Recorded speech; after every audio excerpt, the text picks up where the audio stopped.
हिंदू धर्म में धार्मिक और आध्यात्मिक दृष्टि से विशेष महत्व रखने वाली माघ पूर्णिमा को बहुत ही पुण्य फल देने वाली माना जाता है।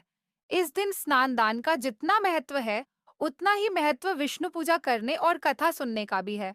चलिए सुनते हैं माघी पूर्णिमा की व्रत कथा। पौराणिक कथा में वर्णन मिलता है कि किसी नगर में धनेश्वर नाम का एक ब्राह्मण रहता था। उसकी पत्नी रूपवती, पतिव्रता और सर्वगुण संपन्न थी।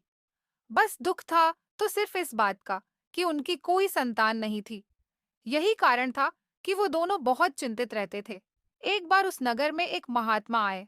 वो नगर के सभी लोगों से दान लेते थे, लेकिन धनेश्वर की पत्नी जब भी उन्हें दान देने जाती, तो वो उसे लेने से मना कर देते थे। एक दिन धनेश्वर ने उन महात्मा के पास जाकर पूछा, हे महात्मन, आप नगर के सभी लोगों से दान लेते हैं, लेकिन मेरी पत्नी के हाथ का दान क्यों नहीं स्वीकार करते? हमसे अगर कोई भूल हुई हो, तो हम ब्राह्मण दंपत्ति आपसे क्षमा याचना करते हैं। महात्मा बोले, नहीं विप्र, तुम तो बहुत ही विनम्र और हमेशा आदर सत्कार करने वाले ब्राह्मण हो। तुमसे भूल तो कदापि नहीं हो सकती। महात्मा की बात सुनकर धनेश्वर हाथ जोड़कर बोला, हे मुनिवर, फिर आखिर क्या कारण है? कृपया हमें उससे अवगत कराएं। इस पर महात्मा बोले, हे विप्र, तुम्हारे कोई संतान नहीं है, और जो दंपत्ति निसंतान हो, उसके हाथ से भिक्षा लेना अधम या पापी के हाथ से भिक्षा ग्रहण करने के समान है। तुम्हारे द्वारा दिया गया दान लेने के कारण मेरा पतन हो जाएगा। बस यही कारण है कि मैं तुम दंपत्ति से दान स्वीकार नहीं करता।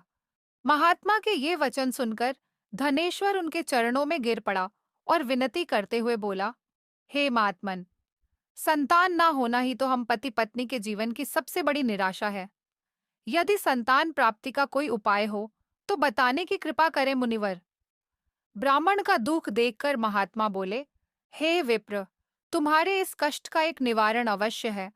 तुम 16 दिनों तक श्रद्धा पूर्वक काली माता की पूजा करो। माँ प्रसन्न होंगी तो उनकी कृपा से अवश्य तुम्हें पुत्र रत्न की प्राप्ति होगी। इतना सुनकर धनेश्वर बहुत खुश हुआ। उसने कृतज्ञता पूर्वक महात्मा का आभार प्रकट किया और घर आकर पत्नी को सारी बात बताई।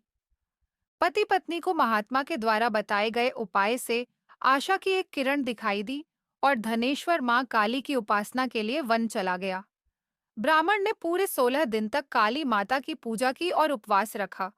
उसकी भक्ति देखकर और विनती सुनकर माँ ब्राह्मण के सपने में आई और बोली, हे धनेश्वर, तू निराश मत हो। मैं तुझे संतान के रूप में पुत्र रत्न की प्राप्ति का वरदान देती हूँ, लेकिन 16 साल की अल्पायु में ही तेरे पुत्र की मृत्यु हो जाएगी। काली माता ने कहा, यदि तुम पति पत्नी विधि पूर्वक 32 पूर्णिमासी का व्रत करोगे, तो तुम्हारी संतान दीर्घायु हो जाएगी। प्रातःकाल जब तुम उठोगे, तो तुम्हें यहाँ आम का एक वृक्ष दिखाई देगा। उस पेड़ से एक फल तोड़ना और ले जाकर अपनी पत्नी को खिला देना। शिव जी की कृपा से तुम्हारी पत्नी गर्भवती हो जाएगी। इतना कहकर माता अंतर्ध्यान हो गईं। प्रातःकाल जब धनेश्वर उठा, तो उसे आम का वृक्ष दिखा, जिस पर बहुत ही सुंदर फल लगे थे। वो काली माँ के कहे अनुसार फल तोड़ने के लिए वृक्ष पर चढ़ने लगा। उसने कई बार प्रयास किया, लेकिन फिर भी फल तोड़ने में असफल रहा। तभी उसने विघ्नहर्ता गणेश भगवान का सुमिरन किया और गणपति की कृपा से इस बार वो वृक्ष पर चढ़कर फल तोड़ लाया। धनेश्वर ने अपनी पत्नी को वो फल दिया, जिसे खाकर वो कुछ समय बाद गर्भवती हो गई। दंपत्ति काली माँ के निर्देश के अनुसार हर पूर्णिमा पर दीप जलाते रहे।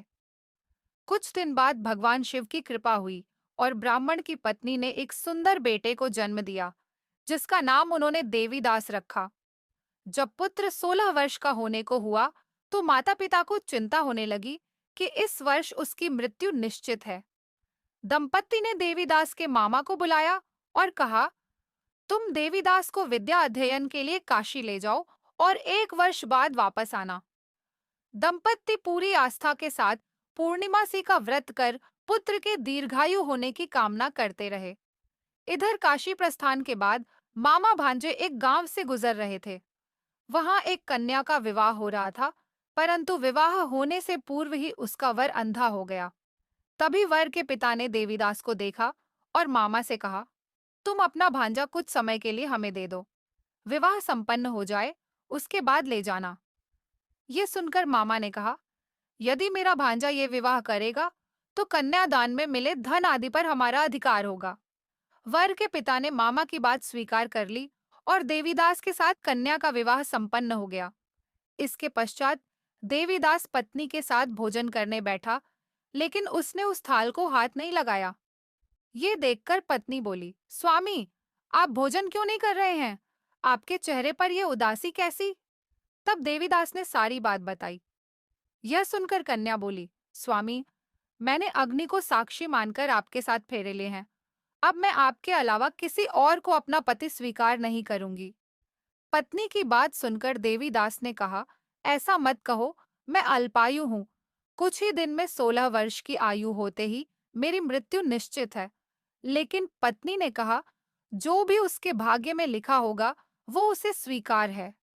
देवीदास के बहुत कहने पर भी जब वो नहीं मानी, तो देवीदास ने उसे एक अंगूठी दी और कहा, मैं विद्या अध्ययन के लिए काशी जा रहा हूँ, लेकिन तुम मेरे जीवन मरण के बारे में जानने के लिए एक पुष्प वाटिका तैयार करो। उसमें भांति भांति के पुष्प लगाओ और उन्हें जल से सींचती रहो। यदि वाटिका हरी भरी रहे, पुष्प खिले रहें, तो समझना कि मैं जीवित हूँ, और जब ये वाटिका सूख जाए, तो मान लेना कि मेरी मृत्यु हो चुकी है। इतना कहकर देवीदास काशी चला गया। प्रातःकाल जब कन्या ने दूसरे वर को देखा तो बोली, ये मेरा पति नहीं है, मेरा पति काशी पढ़ने गया है। यदि इसके साथ मेरा विवाह हुआ है, तो बताए कि रात्रि में मेरे और इसके बीच क्या बातें हुई थी और इसने मुझे क्या दिया था। ये सुनकर वर बोला, मुझे कुछ नहीं पता, और पिता पुत्र लज्जित होकर चले गए। उधर एक दिन प्रातःकाल एक सर्प देवीदास को डसने के लिए आया, लेकिन उसके माता पिता द्वारा किए जाने वाले पूर्णिमा व्रत के प्रभाव के कारण वो उसे डस नहीं पाया। तत्पश्चात काल स्वयं वहां आए और उसके शरीर से प्राण निकालने लगे। देवीदास मूर्छित होकर गिर पड़ा। तभी वहां माता पार्वती और शिव जी आए। देवीदास को मूर्छित देखकर देवी पार्वती बोली, हे स्वामी, देवीदास की माता ने 32 पूर्णिमा का व्रत रखा था। उसके फलस्वरूप कृपया आप इसे जीवन दान दें। माता पार्वती की बात सुनकर भगवान शिव ने देवीदास को पुनः जीवित कर दिया। इधर देवीदास की पत्नी ने देखा कि पुष्प वाटिका में एक भी पुष्प नहीं रहा। वो जान गई कि उसके पति की मृत्यु हो चुकी है और रोने लगी।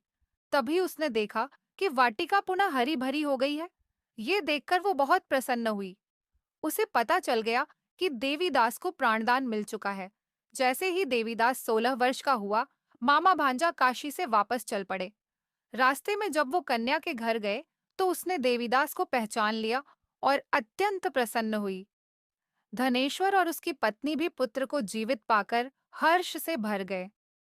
पौराणिक मान्यता है कि जो स्त्रियां श्रद्धापूर्वक पूर्णिमा का व्रत रखती हैं और कथा सुनती हैं, उन्हें संतान का सुख मिलता है।